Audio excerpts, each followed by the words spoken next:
friends, in this episode we are talking salvage cars, what they are, how to get them road legal, and I'm going to show you how I got my dream car for a fraction of the retail price. Stay tuned.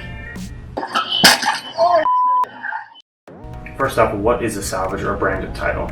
A salvage or branded title is given to a vehicle after the insurance company has deemed it a total loss. Most of the time when a car is totaled, this means that the repair costs exceed 75% of the retail value of the car. If so, the insurance company can then decide, because of the extensive damage done to the car, to just buy the owner out of the car and take possession of the crashed vehicle. Once this happens, the vehicle no longer has a clean title. It is then issued a salvaged or a branded title. Now, what does the insurance company do now that they have a junk car on their hand? They try to get some money for it. Most of the time this is done through an online auction company like Copart. This is a nationwide auction house that allows you to bid on salvage as well as clean title, boats, cars, motorcycles, or other motorized vehicles. One thing to note is that when a car is issued a branded title, it retains that branded title for the rest of its life. So how does a car get a salvage title? There are many ways that a car can end up with a salvage or a branded title. The most common way you can get a salvage title is to be involved in a crash. For some buyers, this can be a great option, although there is a high amount of risk. You're able to find some good deals, and in some circumstances, you can repair the vehicle with very minimal labor. The next is hail damage. If you're buying a car as a daily driver and you don't care what it looks like, this is a great option. Most likely it's going to be mechanically sound, but the bodywork is going to have some major dents and dings, and it's going to take a lot of time and a lot of expense to get it looking flawless again. A car can also get a salvage title due to vandalism or theft. This means that either the car was stolen and found at a later date, or it was stolen, stripped of its parts, or heavily vandalized, and then put up for auction. These cars can be a roll of the dice because you're not sure which parts are missing when you buy it from the auction. There could be parts that are missing that you don't catch in the auction photos, and this could end up being very expensive. And the next is flood cars. I would never touch a flood car, especially if it's a new modern vehicle with a lot of electronics. These cars could be a huge risk. Not only do you not know what's going on with electronics in the car, but it could be full of mold and mildew, and the interiors could be completely trashed. You can buy these cars for extremely cheap, but I would only ever buy one in a circumstance where I just needed the body of the car. Flood cars are just not worth the risk to me. Now, I saved the worst for last, fire cars. I think it's pretty self-explanatory. If the car's been on fire, you probably don't want it. There are some pros and cons to buying a salvage or branded title vehicle. Some of the pros include it's a cheap starting place for a project vehicle that you know you're going to heavily modify, and buying a clean title version of it makes it cost prohibitive. Another one of the pros is that you get to learn how to work on cars. You can make money flipping them, and you might be able to get into a more expensive car than you would otherwise. And now to the cons. I think this is obvious, but it could be very costly to fix. Generally, they'll have a lower resale value because branded title vehicles don't bring as much on the market. A branded title car can also be more expensive and harder to get insured because of the extensive damage that's been done to it in the past. The insurance company doesn't want to take the risk. Another con of buying a branded title car is that it's really hard to get financing. A lender's going to have a hard time giving you a bunch of money for this asset that is destroyed. Because the collateral for the loan is high risk, generally you cannot get a loan. And of course, there are maybe hidden issues that are going to pop up that you couldn't see in the auction photos, and this could end up being very costly. So let's pretend you want to buy a car from a salvage auction with a branded title. Can you drive it on the street? The short answer is no.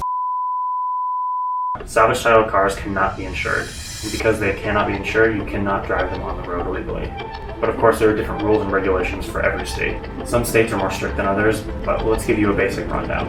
Like I said, a car that has a salvage title cannot be insured, and because it can't be insured, you can't drive it on the road. A heavily damaged car is too risky for an insurance company to put a policy on. There could be things wrong with the car that will cause an accident or a death, and they just will not take this risk. So how do you get it on the road? What you do is get a rebuilt title. But what is a rebuilt title?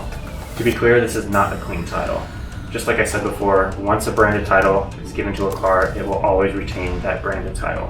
Once all the repairs have been done on the car can then be taken to a licensed inspector. This inspection process varies a lot from state to state.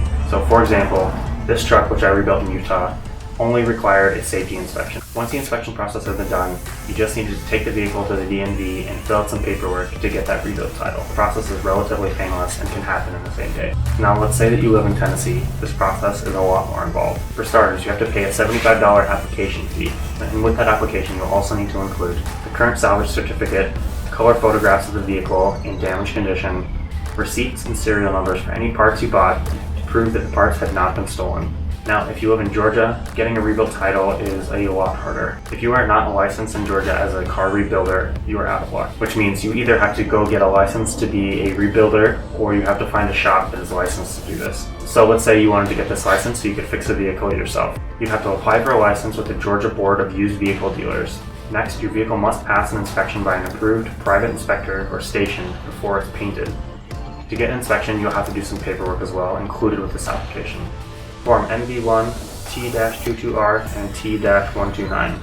At least one photograph of the car before the repairs, the original salvage title, receipts and serial numbers of any parts that you bought, a copy of your rebuilder's license, and a $100 inspection fee. Now, the easiest way to get a rebuilt title is to just call or email your local DMV. They can either tell you over the phone or email you a list of all the requirements. Now, to give you a real-world example of this process, I'll tell you about the truck that I bought. This is a 2016 Toyota Tacoma TRD off-road. I'd done a bunch of research on these trucks and I'd been following a couple of them for a while. I found one that looked like a great fit for my project, so I bid on it and ended up winning it for $12,000, which is about $18,000 less than what the current retail value is. Now, the vehicle was located in Reno, Nevada, which is about a 12-hour drive from me, so I rented a trailer for another $500 and drove out there the next day to pick it up.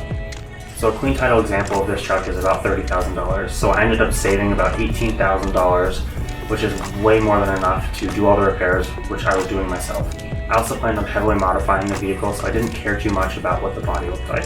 So phase one of the project was to get it back running and driving, and then get that rebuilt title. I spent about $5,000 doing the repairs, buying all the necessary parts to fix all the things that had broken. So I was able to get my hands on the inspection checklist and do the inspection myself before bringing it into the service station to have the inspection done. I was confident that it would pass, and sure enough, it did. So straight from there, I headed to the DMV to fill out all the necessary paperwork. So in total, I spent about $17,000 to get the truck road legal and get the rebuilt title. I then proceeded with all the aftermarket modifications that I wanted to do, which included all new race suspension, wide body kit, new bumper, vinyl wrap, among other things, and spent a total of $29,000. I've done all the work myself and I've spent about 500 hours so far. I estimate that if you were to buy a clean title example of this truck and do the same modifications that I did, but had someone do all the work for you, you'd be in at $70,000 to $80,000. So by buying a salvage car first and then building it to what I want, I saved a bunch of money and it became way more affordable.